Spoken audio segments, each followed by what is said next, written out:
Hello viewers, स्वागत आप सभी का मेरे यूट्यूब चैनल स्कूल ट्यूशन गुरुजी में।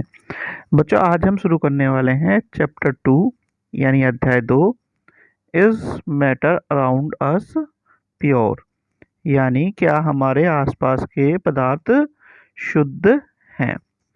तो बच्चों, सबसे पहले इसमें हमें क्या करना है, हमें ये देखना है कि हमें इस चैप्टर में पढ़ना क्या क्या है। तो इसका एक छोटा सा कॉन्सेप्ट मैप हम देख लेते हैं बच्चों, जिससे कि हमें ये अंदाज़ा लग जाएगा कि हमें इस चैप्टर में क्या क्या पढ़ना है बच्चों। तो शुरू करते हैं बच्चों। तो बच्चों, जब मैटर होता है या फिर कोई पदार्थ होता है, उसे हम दो चीज़ों में डिवाइड करते हैं, जैसा कि हमें पिछले चैप्टर में हमने पढ़ भी लिया था। पहला होता है प्योर सब्सटेंसेस यानी शुद्ध पदार्थ, और दूसरा होता है बच्चों इम्प्योर सब्सटेंसेस या मिक्सचर या अशुद्ध पदार्थ या मिश्रण बच्चों। सबसे पहले बच्चों देख लेते हैं शुद्ध पदार्थ या प्योर सब्सटेंसेस को। अब प्योर सब्सटेंसेस को हम वापस से दो भागों में विभाजित कर देते हैं बच्चों, जिसमें एलिमेंट यानी तत्व और कंपाउंड यानी यौगिक होते हैं। अब अगर बात करें बच्चों एलिमेंट्स की, तो एलिमेंट्स किसको रिप्रेजेंट करते हैं? एलिमेंट्स को रिप्रेजेंट किया जाता है सिंबल द्वारा, यानी चिन्हों द्वारा इन्हें बताया जाता है, और इन्हें सिंपल सब्सटेंसेस में तोड़ा नहीं जा सकता, सरल पदार्थों में तोड़ा नहीं जा सकता। इसका उदाहरण है बच्चों copper, sodium, oxygen, silver, hydrogen आदि। फिर बात करते हैं बच्चों कंपाउंड की। तो कंपाउंड क्या होता है? उसमें स्थिर अनुपात या एक फिक्स्ड रेशो में सारी कंपोजिशन बनी होती है। अब अगर बात करें इनको सिंपल सब्सटेंसेस में तोड़ने की, तो इनको सिंपल सब्सटेंसेस में हम तोड़ सकते हैं, यानी can be broken into simple component by the chemical reaction और इलेक्ट्रोकेमिकल रिएक्शन, यानी इन्हें अपने अवयव में तोड़ा जा सकता है रासायनिक और विद्युत अपघटन द्वारा। अब ये कौन से होते हैं बच्चों? जैसे कि वाटर हो गया, आपका पानी हो गया, जल हो गया, चीनी, नमक इत्यादि बच्चों। ठीक है। फिर आती है बात बच्चों किस चीज़ की? फिर आती है हमारी बात इम्प्योर सब्सटेंसेस यानी अशुद्ध पदार्थों की।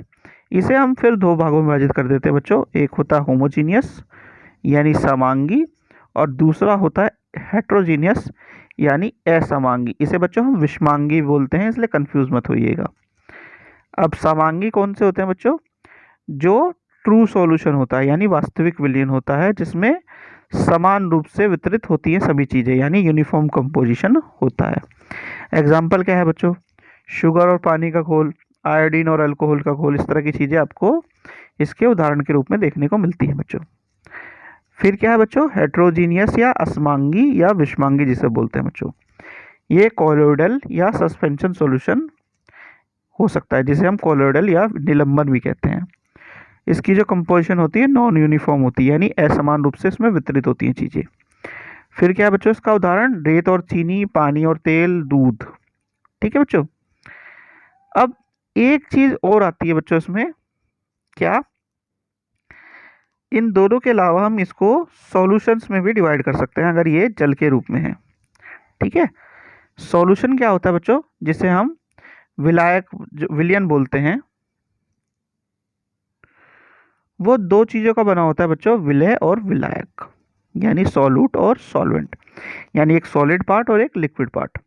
अब ये कैसा हो सकता है बच्चों? सैचुरेटेड, अनसैचुरेटेड या सुपर सैचुरेटेड, यानी संतृप्त, असंतृप्त और अति असंतृप्त विलयन। ठीक है बच्चों। फिर बात आती है बच्चों किस चीज़ की? पृथक्करण की विधियों की। तो पृथक्करण की विधियां पुरानी पढ़ चुके हैं, यानी मेथड्स ऑफ सेपरेशन जो होती हैं वो आप पुराने पढ़ चुके हैं, वही हैं आपके। जैसे कि इवेपोरेशन हो गया, जिसे वाष्पीकरण बोलते हैं बच्चों। सेंट्रीफ्यूगेशन हो गया, यानी अपकेंद्रीकरण हो गया आपका। ठीक है। सब्लिमेशन हो गया, यानी आपका उद्धपातन विधि जो हो गया।